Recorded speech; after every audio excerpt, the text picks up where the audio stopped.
You're now tuned in to the hottest show on the net on radioslot.com.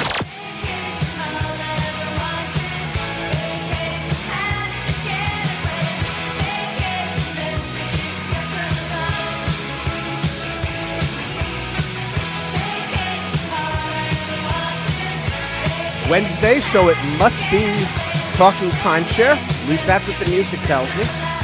I'm Mark Silverman. I'm your host. You're listening to us on Radio Slot, and have to say it is a pleasure to be back in studio. Last week, as you know, I was on the road doing the program, and I have some interesting insights from my travel that we'll talk about later in today's program and also in future programs. There are some guests that I'm booking as a result of that. But that'll be a little bit later on. I should mention, and we'll talk about this in the second hour as well, I have talked much about the liquidation companies, the noted postcard companies. And I mentioned last week that I had had an interesting conversation with one of them, and once again implored them to come on to the program. An invitation that the postcard companies in general have been declining for about a year now. Well, next week that changes. One of the companies has agreed to come on the program and chat with me and take your calls. We'll talk about that more later as well. If you'd like to get in the conversation, the number's 415-735-7568. You can follow us online. The website's talkingtimeshare.com. And the email is mark@talkingtimeshare.com. Couldn't be easier. Facebook, we're Talking Timeshare. Great place to get program previews and summaries, and also to ask questions or bring up issues that you would like to see discussed on future programs.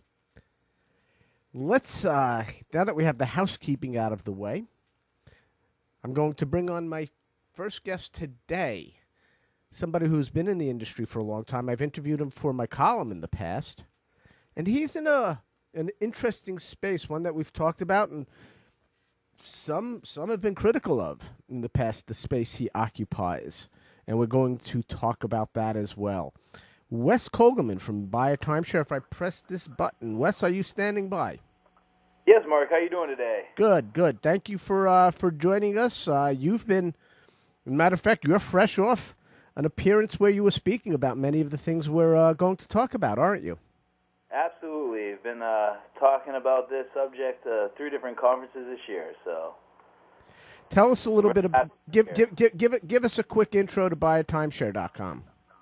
Buyatimeshare.com has actually been in business 14 years. We're kind of one of the originals in the for sale by owner advertising space, helping individuals find an exit strategy out of a product they may not want. And, you know, we've really focused on advertising with creating networks for brokerage to help people actually sell these products and get rid of them. We've completely focused on the buyer. Our domain name is buyatimeshare.com, and if you type in buy timeshare, I want to buy a timeshare, we come up on the top of the search engine. So we're really driving that buyer traffic, and allowing people to know that there's products less expensive on the secondary market than directly at the resorts. Well, we're going to talk about that. That's obviously something we're going to talk about quite a bit. But I want to talk about, and I did allude to the fact that not necessarily your firm, but the space your firm occupies is one that some have expressed concern over. Would that be an exaggeration if I put it that way?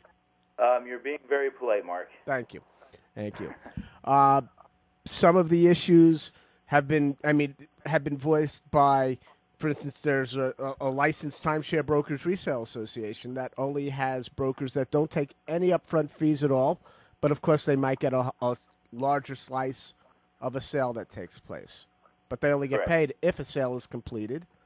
And then, of course, you heard me allude to the postcard companies. We'll talk about that more a little bit later on. You, as you pointed out, are in the for sale by owner category. You are in business to help owners sell their timeshares? Well, we're really in the business of, what the big thing is about being critical in this space is what people need to understand first is nothing happens in this without a buyer, okay? So our main business, our core business is actually finding a buyer for these people's timeshares. So nothing can happen until the buyer's found. And at that point, it's up to the seller and the buyer to decide if they actually want to use a La Turba licensed real estate agent, which they're a great group, okay, or affiliate cash out a timeshare brokerage firm we send people to if they want to. They really have a choice because a lot of the timeshares are different than typical real estate. And what we want to do is make sure that the transaction from finding the buyer, the transaction actually happens because there's so many different caveats to the timeshare industry that people don't really understand. And you need the brokerage firms, you need the advertisers, and you need specialized title companies. Okay, let's talk about. You've been in timeshare for at least the 14 years that you mentioned that Buyer Timeshare has been around. Was it Buyer Timeshare then, or has it always been BuyerTimeshare.com? Because that was pretty early days for internet still.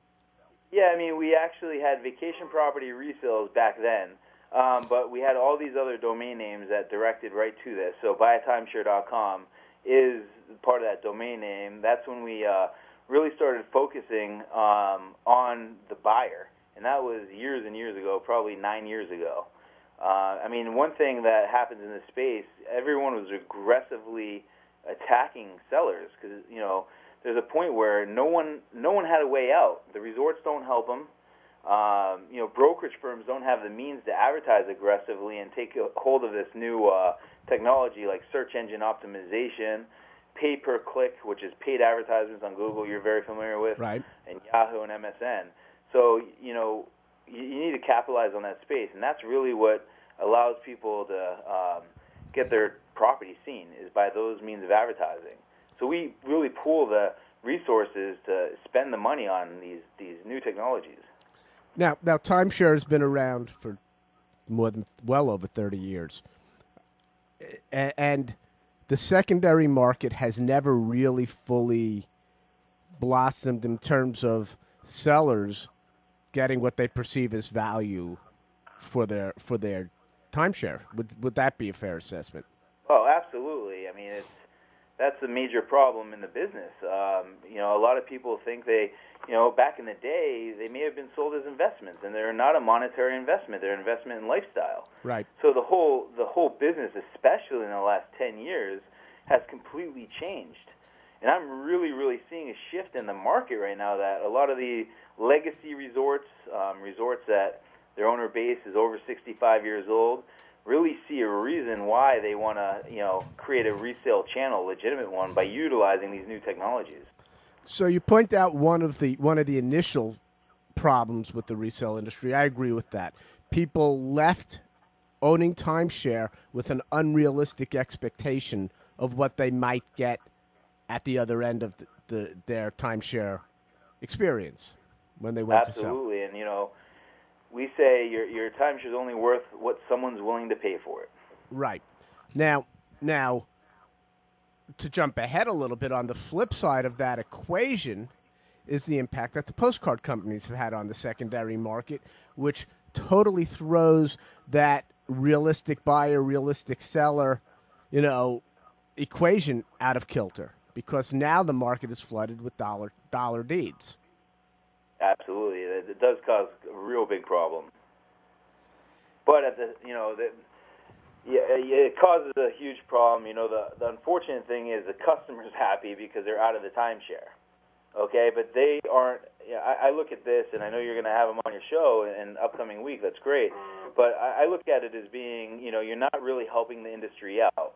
Okay, because you're not getting a new type of buyer, which is a Gen Xer or a Gen Yer, into the vacation ownership industry that could be a potential, you got to create the legacy for the vacation ownership industry. A lot of these postcard companies are just putting these deeds in Viking ships and then bankrupting the corporation, which doesn't help anyone. Right. It just you have to look at the it. HOA. It puts a burden on the remaining members of the HOA. I 100% agree with you. And everyone has to pay for that. Because then the resort is going to have to foreclose on that property, get the inventory back, and they have the extra cost of the foreclosure fees. So the big problem is it's just an added expense. And the current owners that are going with these postcard companies exit, yeah, they're happy, but the problem is they're raising everyone else's dues. But I have to say that it's because the resorts, from my opinion, the resorts created this whole market because they didn't handle the whole resale process the way they should have. Right. They've had a vested interest in the developers in developing new timeshare, and the HOAs don't necessarily have the marketing prowess or desire to sell what's already been sold. Right, and at the same time, those sellers, they stopped going to the resort for answers because the resort doesn't have, or the HOA, or the management company for, management companies are really the ones that would take care of this. They stopped going to them because they didn't have solutions. So then they would go to the postcard company, but in recent years, the buy-owner advertising companies that are out there doing the wrong thing. So it gave the whole industry a bad reputation. What are some of the things that the for sale by owner industry have been perpetrating that you countenance as bad? Right, and so much of the publicity out there on news articles is don't pay that dreaded upfront fee. Now I'm a for sale by owner guy, and I've been in the business a long time. I know if you buy a brand new, Marriott, you're paying 50% of that money you're paying to the resort went toward marketing costs. Okay. Mm-hmm.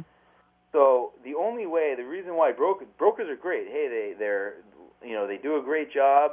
They have the correct contracts for timeshare, but they don't have that money to advertise aggressively. So buyers may not necessarily the normal buyer or the person at the resort that's doing some research on their smartphone. They're not going to find that broker. They're going to find someone like me. Okay. You know what I'm saying? I do, but I want to go back. What are some of the things that the for sale sector has been accused of that you think is creating a black eye? Well, and I think the for sale by owner sector created their own black eye for a lot of the practices many people were doing, promising buyers, saying, "Hey, we have a buyer for $30,000 and just send us $4,000 for closing costs." So that's a big one, and I guess that's still going on right now.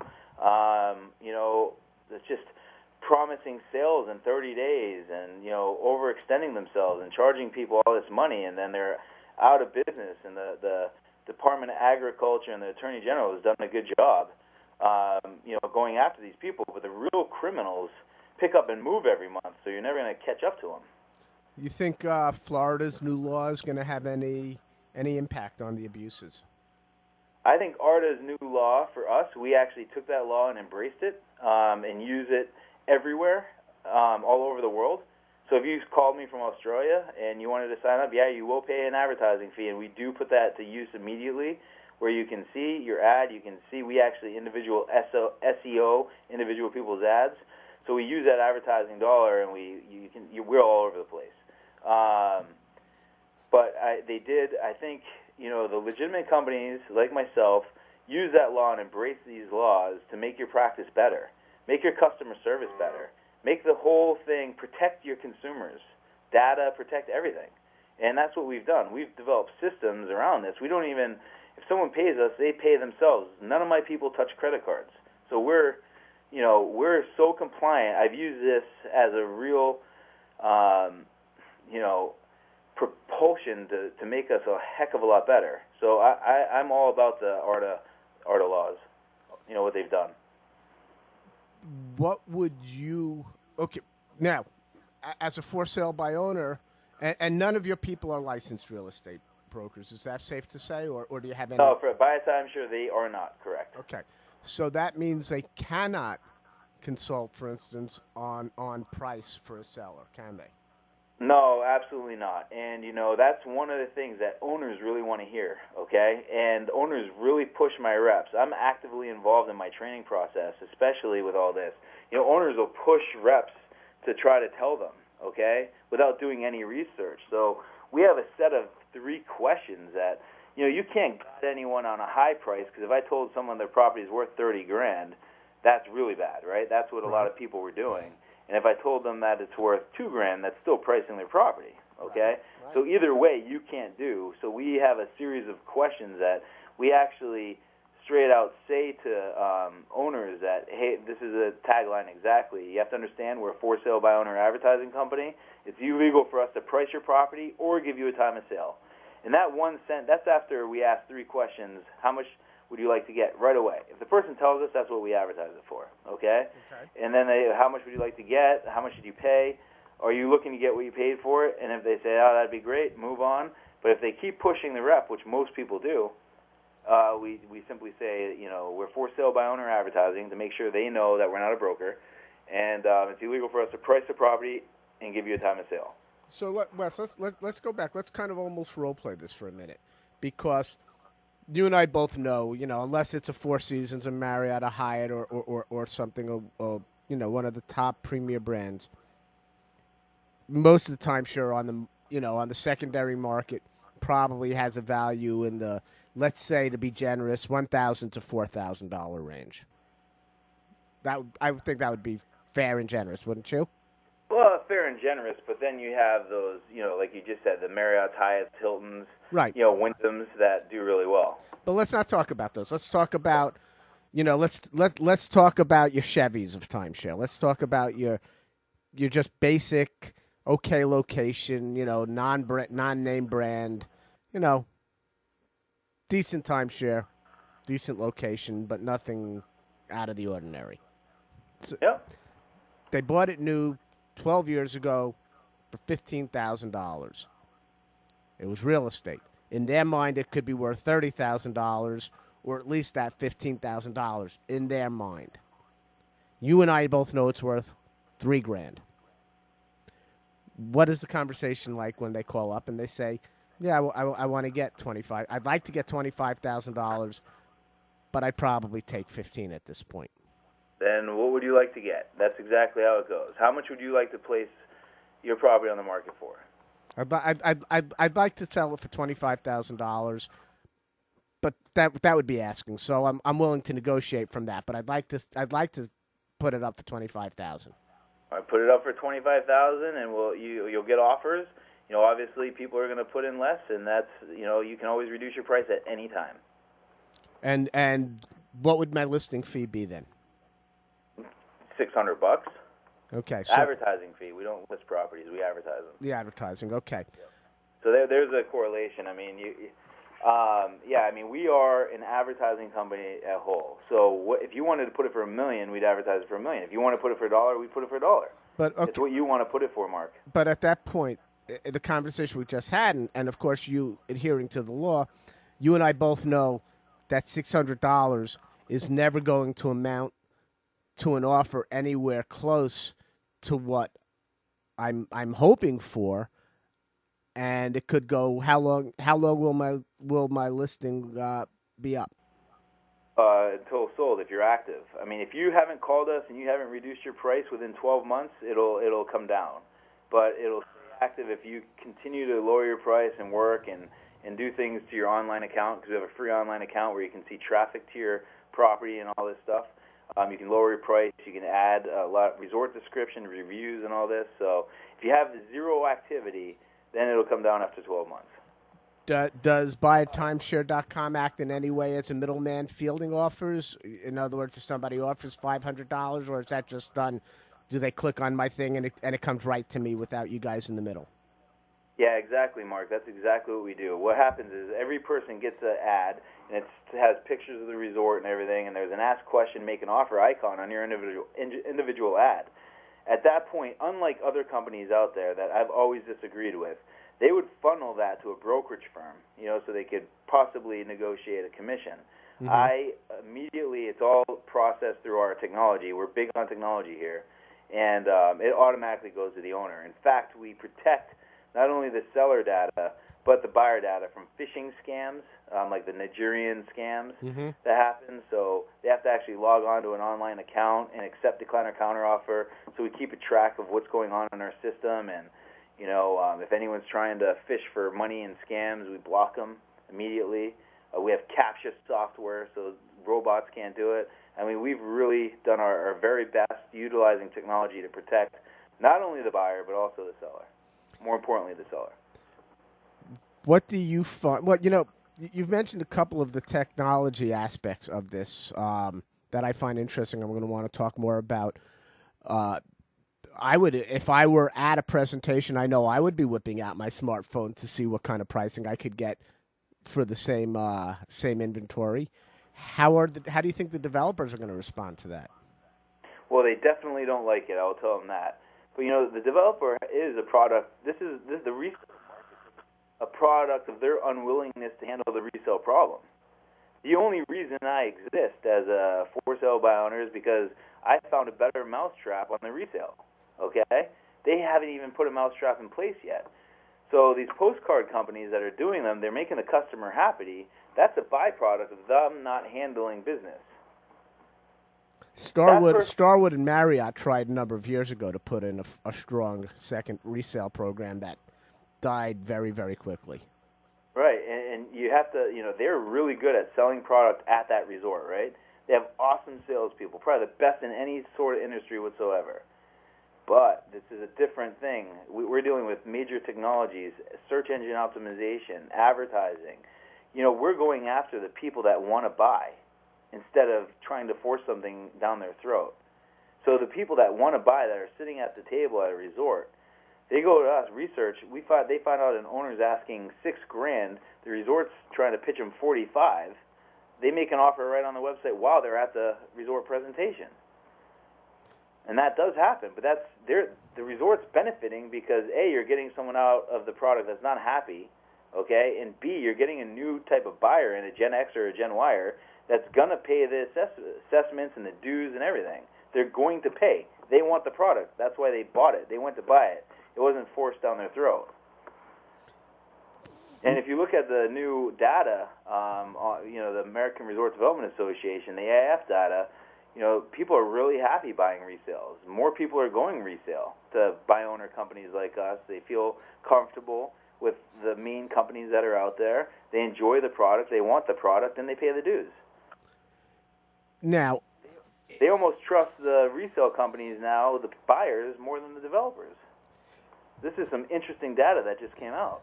What do you think the developers should do to respond to this? How would you fix things if you were inclined to? I don't think the developer is going to do anything. I think the attack is to really go after the management companies and HOAs and create a certified reseller program that may look like that management company or HOA, and we use our technologies and what we know and marketing efforts to do that for them and create it for them and really protect their owners so they don't go off to these frivolous companies that are only out there to make the quick buck. So rather than that driving you out of business, you would like to be part of the solution. Absolutely. That's the only way we can all work together. And, I keep the integrity of that business model separate from my own business. Like, I don't, and this is what I'm trying to do right now with HOAs and management companies, especially management companies. And they're actually really willing to listen. I don't want to take the credit and say, hey, it's Buy a Timeshare running the technology. Who cares? I have the technology. I don't care if it looks like a management company. The thing is, you want to protect your owners and give them an option. And, I've developed the system to do that, so why don't we work together? I'll provide the marketing. You funnel it to your own brokerage firm or your resale firm. A lot of times they do have a resale brokerage at the resort, but the problem is they don't execute.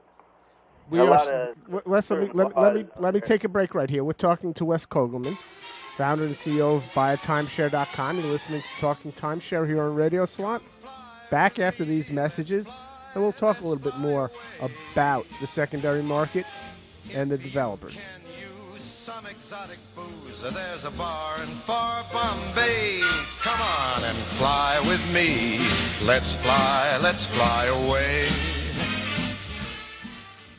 Hi, this is intern Brian, and you're listening to The Talk Slot on Radioslot.com. You don't have to travel far to experience great games at a place where everything is stacked in your favor 24 hours a day. Livermore Casino offers daily tournaments, Super Saturdays with a $10,000 cash prize, blackjack $10 match play, and $20 gets you $50 in chips, plus a sports bar and extensive restaurant menu when you need a little something extra. All this at a place where they're happy when you win and treat you like royalty. Now that's stack. Win more in downtown Livermore. Only at Livermore Casino. Winner! You know, if people really want to get a hold of your straight mail friends, why don't you tweet us? You can tweet me at SMF Marcus. Matthew, how can they reach you? All you have to do is search SMF Matty, and you'll find me on Twitter as well. We have a Facebook page. You know what? We're all about the social networking. So just look up Straight Mail Friend Live on Facebook. Drop us a line. You know what we'll do? We'll friend you. We'll be your friend. I promise. Rent your timeshare on redweek.com. Only $24.99 for a 6-month posting with a redweek.com membership. Redweek.com is the largest online timeshare marketplace. No upfront fee, no commissions. Redweek.com's do-it-yourself model puts the owner in the driver's seat. Redweek.com has served the timeshare community since 2002 with an A-plus Better Business Bureau rating and more than 1.5 million users. Hi, this is Brian Drake. And I'm the Deacon. And we're Drake and the Deacon. You're listening to You're listening to Radioslot.com. It's right there on the paper. It'll make you The all-new Harley-Davidson Sportster is here. Get out in the wind and experience it firsthand, or start making excuses. I was going to get one of those myself, but spent the $64.95 on a killer dinette set. Yeah, it's a sweet table, man. Not just for dinner.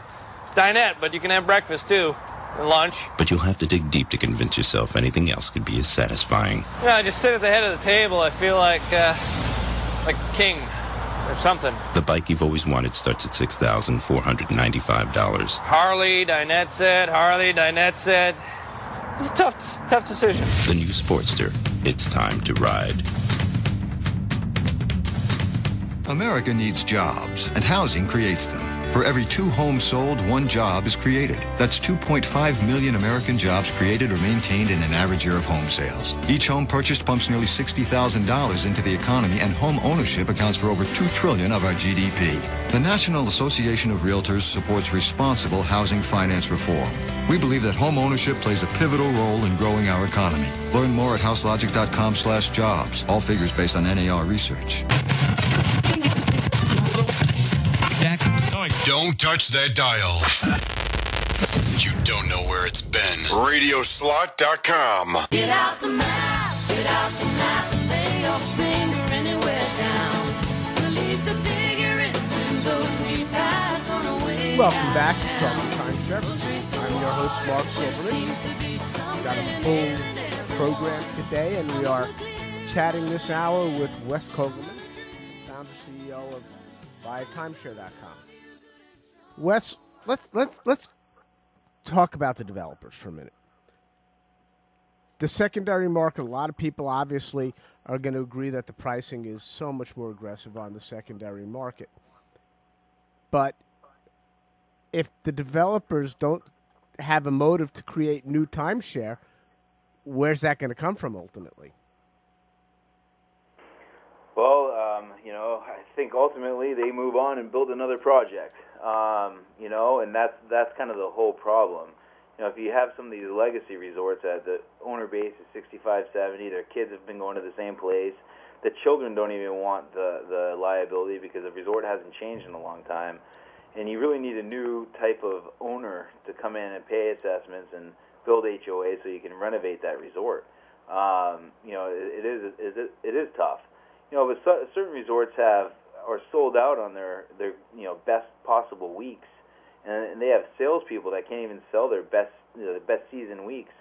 But if they work with a company like mine, they would actually be able to see those people, their current owner base that would want to sell, that they could actually use that inventory to sell at the resort, which would make sense.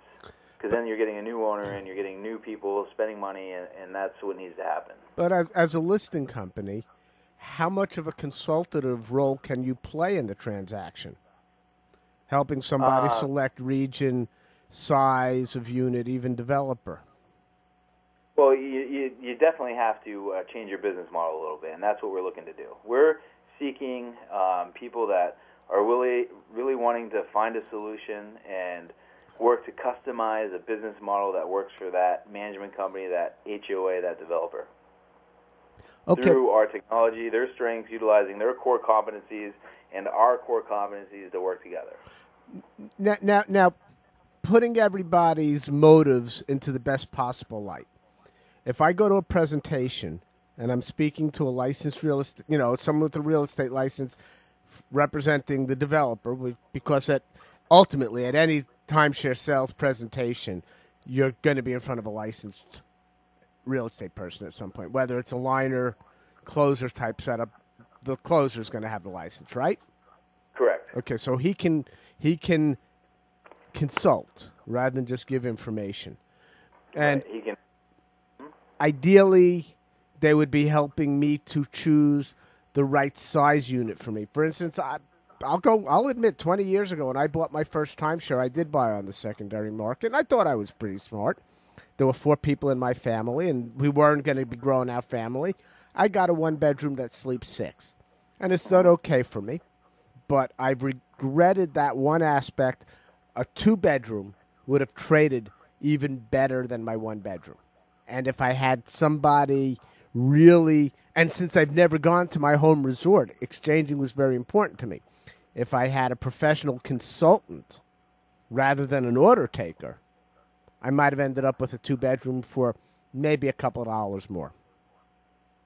Well, what my personal opinion is that the resort salespeople really don't take on that consulting role. Their job is to sell a product to the person that person will buy. So you went out and bought a product that you thought you wanted. Right. Okay, so you bought it. The resort salesperson wants to get you into the most expensive product and make you spend as much money as possible. So the resort salesperson would probably put you in if they were available, a 5-bedroom, 5-bathroom.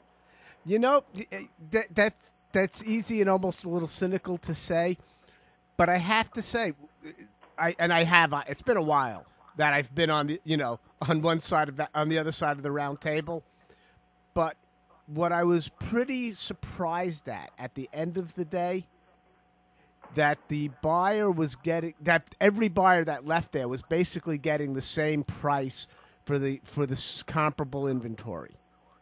In other words, just because it's not like selling a car. If I would pay $2,000 over sticker, you might be able to get that same car for $100 over sticker. Right. But at the timeshare sales, at least that I've been involved in, they might be getting a different season, or they might be getting the 2-bedroom in the same season was selling for the same price across the board. Right, and I understand what you're saying, but at the same time, if you're dealing with a licensed real estate agent, which some of our for sale by owner people, we find the buyer. Ultimately, to close a deal, most owners aren't very comfortable negotiating themselves, the paperwork, the right title company, because you can't necessarily use a title company that you closed on your house. So they look for questions. That's when we send them to a licensed real estate agent, and then they can, those agents will be the ones that, find out how many people will be traveling and all this and try to get them in the right possible product.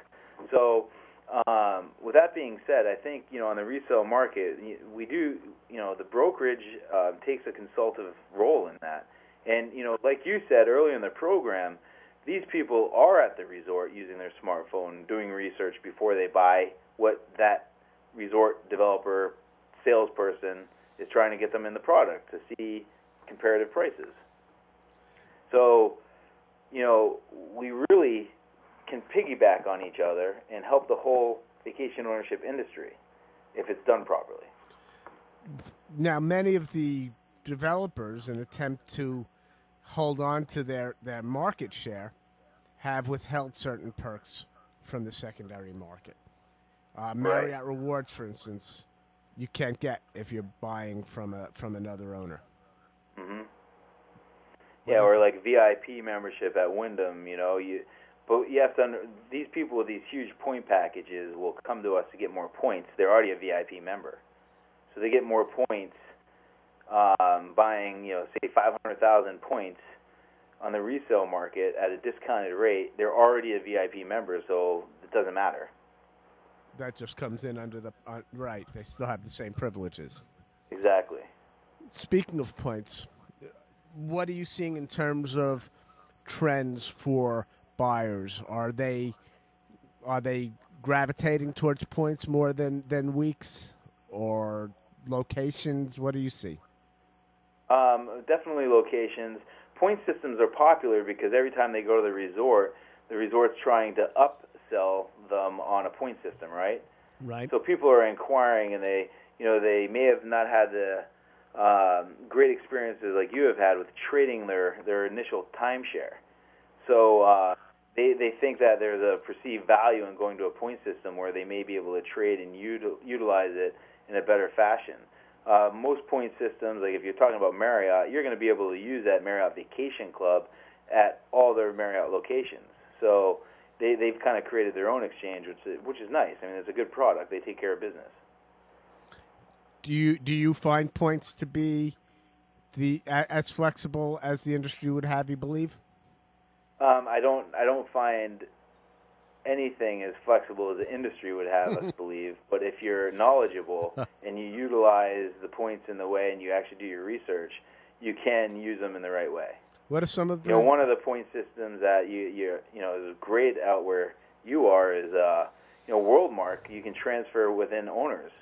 So there's times we're helping people out. We'll pay their maintenance fees, take their points, sell them to a broker. The broker will rent them out, and it's inter-owner transfers can happen. So you're really getting different people into the resort. It really seems to be one of the better point systems that's flexible for the owner with the consumer at mind. Not necessarily, hey, I want to monopolize my point system. So it's really about being consumer centric. Now, when you're using points for an exchange outside of your family of resorts, are points? In other words, now it doesn't matter whether my points come from Wyndham or Marriott or Indiana or Hawaii, because if I'm putting in 10,000 points, even if it's 4 weeks worth of my timeshare versus 1 week at a studio in a Four Seasons, isn't it now just 10,000 points in the exchange system that trades for 10,000 points of value? Well, you would think that, wouldn't you? That's but what I'm I don't asking. believe it actually works that way. I think if you're trying to get a Hawaii week in Kaanapali and you have a great Florida ton of points, you're still going to have a tough time. I think I don't think it works as clean as it's supposed to. Why would that be, do you think? The way they set it up. I mean, I honestly, you're asking me questions here that I believe that the resort's idea is to monopolize. They've done everything from legislation to point systems to stall this resale process that I'm in to get rid of it. But they've done everything possible to look at the developer and protect the developer without necessarily protecting the consumer. And if you listen to the complaints some of our people have on the phone, our customers, it's all across the board. I mean, we're dealing with the people that are not happy with the resort, not happy with the exchange value. They got upsold the point system. They still can't exchange, and they just want out of this thing. So, or you have the people that really do the research and know how to utilize it and plan ahead to get the exchange they want. Because you're not going to, a lot of people want to exchange. Oh, I want to go on vacation in a month. You can't do that. You have to plan ahead. I say 6 months. Okay. To get what you want. What are you seeing in terms of because you do rentals also? Do you see any trends in the rental market that we would find interesting? Yeah, the rental market's an interesting market where the owner base can always change their confirmation number. The only way to make rental timeshare really, really work perfectly is lining up, making sure what we call it's clean and pressed. The exchange companies get a certificate right from the resort that holds a week, so the owner no longer has the ability to change confirmation numbers because they can scam. You get rental agreements and all that. But I mean, most of our offers we get. not on a number basis, but on a percent of offers, we get a lot of rental offers. I mean, we publish, we're very transparent. We're a for sale by owner company, so we don't sell properties, we find buyers. But we do work in connection with title companies, brokerage firms all over, that we actually want to make sure that we get proof that the property transferred, okay, for our customer service. So when we get that proof from a property we're marketing, what we'll do is we'll scan that item in, show exactly what it sold for, and mark it as seller found a buyer, which is a for sale sold sign, right? Mm-hmm. And the exact amount is sold for it. And that keeps people, that's on the top of our website under recently sold properties. And then we also publicize every live offer, rental or buyer offer, on our website, so you can actually see those. And that's live. It's not manipulated. It's exactly what's happening to date. You make an offer and you'd see it up there. And what's the transaction cost to do a rental? If I wanted to rent my week out through you, what would I be looking at? What the owner is, for sale by owner. So whatever the owner's asking. No, but there's a fee. There's a fee you charge for rental. Typically $299. $299, and that gets me a similar marketing package that you talk about when you're listing. When you're advertising, correct. Okay. All right. And again, it's a weekly rental rate that I establish. Correct. All right. And my only fee if I find a renter, the dollar amount, how much of it? There's nothing else that you take out except that $300 that I paid up front. No, because you'd be the one having the conversation with the owner. I mean, we have rental agreements we can send you to make sure, but the big thing is you'd be negotiating with the owner through our system, so we can keep track of the conversations. My whole goal is to be as transparent in this industry as possible.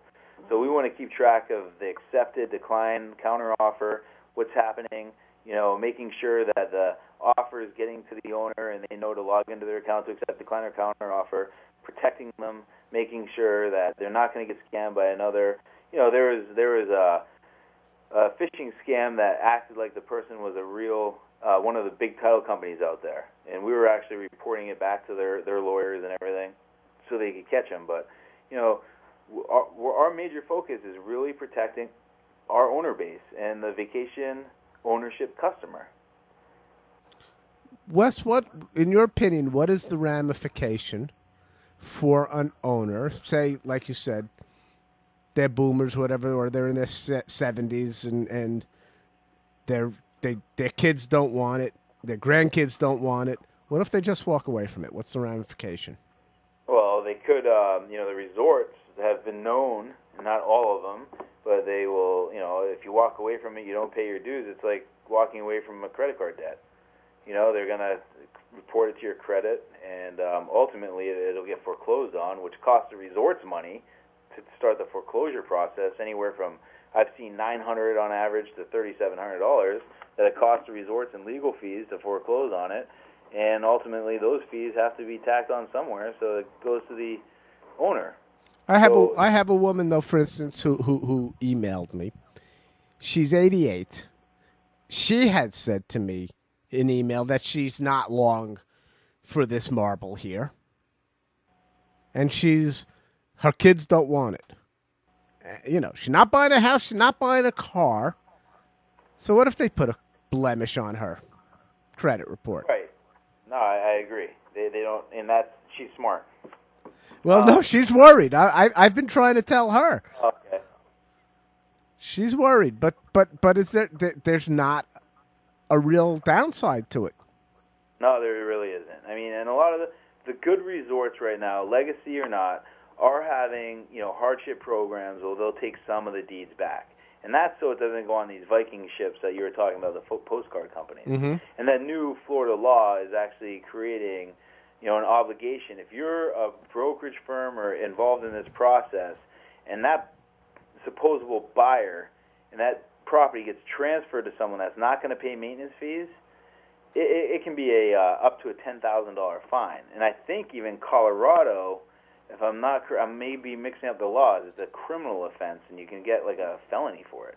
So if I transferred a property into a company or a shell company that's not going to pay maintenance fees they're really locking, and that's again to protect the developer, I think. But it's not fixing the problem. One of the things, Wes, that intrigues me about the guest coming up next week is when I was speaking to the representative that has persuaded them to come on, and we were talking about some of the practices of the postcard companies and other companies in her sector. She brought up, she was the very first one to bring up the Viking ships, which surprised me coming from her, and saying they don't do that. So I'm intrigued to find out what they do. Yeah, they probably. I mean, I don't know what company you're talking about, but some of them do them right. I mean, they'll get rid of them on eBay, or I mean, there's a lot of weird stuff that goes on. And to be honest, I'm not in that business, so I'm actually trying to give people a viable way of getting out of these the right way, even if they're at the developer, the development, and they buy from me instead of the developer on the sales process. That's okay. We're creating a product they want, and at least we're creating a solution. I haven't gone to the exit. I don't have a problem with what they're doing because the resort hasn't taken care of the problem. You know what I'm saying? Mm-hmm. So, but the customer's happy. All these customers that exit and the product goes on a Viking ship, they're all happy. So I don't have anything to say about that, But I however they run the practice, if they're doing them on eBay or whatever, then you're talking about the $0 timeshare. So it brings down the complete market and value of any timeshare. Right. From your seat on the sideline, have you heard of many reports where the postcard companies take the $5,000 and don't even put it on the Viking ship? Don't even, 2 years later, the owner finds they still have that deed and it's still in their name and they're still being done for fees, for management fees? On the exit programs, relief, I have not really heard that, but okay. I have heard it out of trading in Mexico, especially. But I think they've cleaned it up as of late. So for the exit companies, there's a couple big ones out there that I can't argue with them. I think they're creative. They found solutions for these customers, and I don't have anything bad to say about them. I'm not the developer. I'm not eating the cost. The customers are happy. I don't know. It's not good for the industry as a whole, but they created a solution, and they're creative in finding ways to do things. So I don't know what to say. I don't really have thoughts on that. As long as they execute and the customer's happy, I don't know the answers to that. Wes, when we come back, we will look at some of your thoughts and ideas on how to fix this whole thing. We are talking to Wes Kogelman, CEO of BuyTimeshare.com. You're listening to Talking Timeshare here on RadioSlot.com. Back after these messages.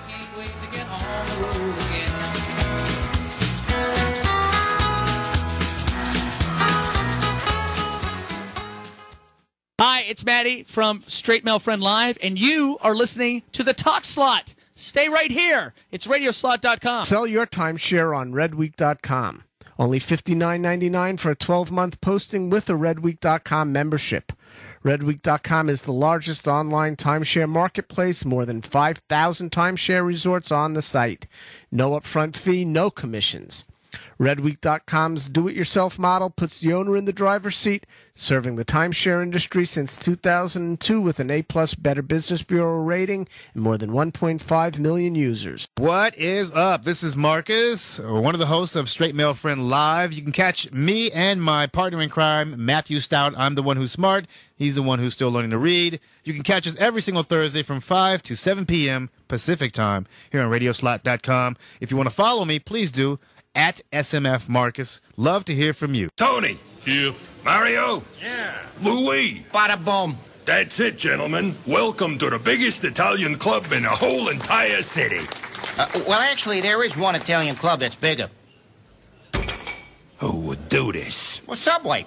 It's Subway Restaurant's new big Italian club. It's delicious, and it's huge. They start with a full foot of freshly baked bread. Then they pile on loads of turkey, ham, pepperoni, and salami. That's like a half pound of meat. Bingo! They had a mountain of bubbly cheese, some oregano, and then... Yeah? They toast it. Oh my gosh! And they dress it up with onions, lettuce, tomato, mayonnaise, and vinaigrette. It's unbelievable. But it's only available at participating locations for a limited time. Subway Restaurant's new big Italian club. I'm starving. Meeting's adjourned. Hey, knock off the music, huh? Subway. Eat fresh. Subway's a registered trademark of Doctors Associates, Inc. Hey, this is producer Shar. Find your slot on radioslot.com. Okay, Luke, come on up and share your book report. The Field Guide to the Benefits of Home Ownership. This book is about the American dream, family values, and good guys winning. It could use some more pictures. Independent studies show that homeownership not only benefits families, it also creates jobs and helps build stronger communities. To find out how homeownership can benefit you, talk to an agent who's a realtor and visit houselogic.com/buy and sell for more information. Every market's different. Call a realtor today. Realtors are members of the National Association of Realtors. Flip us on and flip them off. Radioslot.com. 'Cause I'm leaving on a jet plane. Don't know when I'll be back again. Welcome back. You are listening to Talking Timeshare. I'm Mark Silverman. Best program on Radio Slot at this moment. We are chatting with Wes Kogelman of BuyTimeshare.com. Wes, in a true fair market, who would you see as the players and resources available to someone buying and selling timeshare, and what roles would they play? Oh, well, I think any company that's going to advertise aggressively and do what they say is one of the solutions. I think you mentioned La Turba, which is Licensed Real Estate Brokers Association. Mm-hmm. You know, that's a great group of brokers. I actually talk to a lot of them all the time. Okay, you know, they were kind of against the advertising upfront fee thing for a while, and maybe they still are. But there's more bad people than good people. But so you have finding a buyer is key, and that's why we work with these guys, because we have good buyers, and sometimes we have good inventory that they can find for their current buyers. Okay. Okay. And then you have to go through a legitimate title company to actually move these. So there's a three-prong approach. Not only that, you need the fourth prong of this is the resorts try to stop these resale transactions by holding estoppels, not getting estoppels in time, slowing down the closing process. So sometimes the buyer backs out because it's been 6 months. So, you know, in order to really do this right, you need to be able to use all these four prongs in the right way and funnel the business so the transaction is executed. But really, we need the developer or the management company to work on moving the product through the resale channels and making sure the closing happens in time. It amazes me that you can go to a developer, buy a timeshare right then and there. It's closed, done, tried and true. But if you buy on the resale market, it takes 6 months. Doesn't make sense. Do you think they should adopt something like the car manufacturers, where you have a network of new and used car dealerships, usually on the same land? I think that, you know, one of the things I'm looking to do is work with the management companies, HOAs, and really try to figure out a way they can execute the transaction as fast as possible, transfer the deed as fast as possible, pull the estoppels quick, so it's all right there. Maybe even as soon as a person advertises their property, the estoppel request, and there's an expiration date on it, is there, so the transaction can happen seamlessly. That's what I'm working on. Have you talked to developers at all about setting up a secondary market, working with them to set up a secondary market? This year, I've got a great team behind me, and we've got a great direction going, a great PR guy. So, yeah, we've actually been working on this, and we've had some, you know, handling it differently than other people have handled it, and utilizing our core competencies with their core competencies to really try to make this a seamless transaction. And for some reason, more than other years, they've been open to some of our ideas. So I've got, in fact, in the next week, I have 2 proposals going out to some 2 good groups. So, if you were referencing, by the way, you were just able to recruit Steve Luba into your team. Absolutely, he's amazing. He's an incredible writer, a really great guy, and one of the best PR people in the business. You know, more good news about vacation ownership needs to be put out there, and unfortunately, sometimes we only see the bad. And even from the resorts, even, you know, we need to talk about some of the good stuff, because there are a lot of happy owners. You know, some of the AIF studies and artists show that 85% of all ownerships are happy, but the other 15% are louder. So, you know, we're really doing our job Steve does a great job of putting a positive spin on this and, you know, putting us out in the forefront, because we are really trying to get as many buyers across our website as possible. We want those people that want to buy. They know what they want. Let's get them into a great product for less expensive that they're going to use and enjoy. And then, you know, their families their kids will know they enjoy the product and buy into the product, instead of the 88-year-old, oh, this has been a pain, I keep paying, I can't get out of it. Their kid doesn't want that, because they've seen the trouble their 88-year-old mother's gone through. They don't want the product. Wes, just out of curiosity, do you get any sense in the 14 years of the general media's coverage of timeshare? Do you see any changes, any trends in that? Yes, in the past 4 years, there's been a really negative trend all over the place. It's all been negative. Well, does that coincide with the economic downturn? That did coincide, absolutely. It absolutely did, and it coincided with the companies that aren't doing the right thing, okay? From the for sale by owner companies that are charging an advertising fee and not advertising, not doing anything. You can't even find them on the internet. Or telling people they have buyers. But right now, those guys are gone, and the ones that aren't will be soon because of the new legislation. They can't maneuver around the legislation in a positive and embrace it because of their technologies. They haven't spent the money in developing technologies and being compliant. Those are my two biggest focus areas in this company, and then it's all marketing, okay, and putting a positive spin on things. So the last 3 years, yes, downturn in the economy, absolutely. There has been negative, but I'm seeing that spin a little bit better. Wes, I want to thank you for joining us today. I really do. Thank you, Mark, and I appreciate having me on. I have a hunch we will be visiting again before too long. All right, sounds great. All right, you're listening to Talking Timeshare here on Radio Slot. I'm Mark Silverman. My guest this hour has been Wes Kogelman of BuyTimeshare.com. We will talk a little bit more about that and other issues in hour number 2. Come on back after the break. Far Bombay, come on and fly with me. Let's fly away. Come fly with me.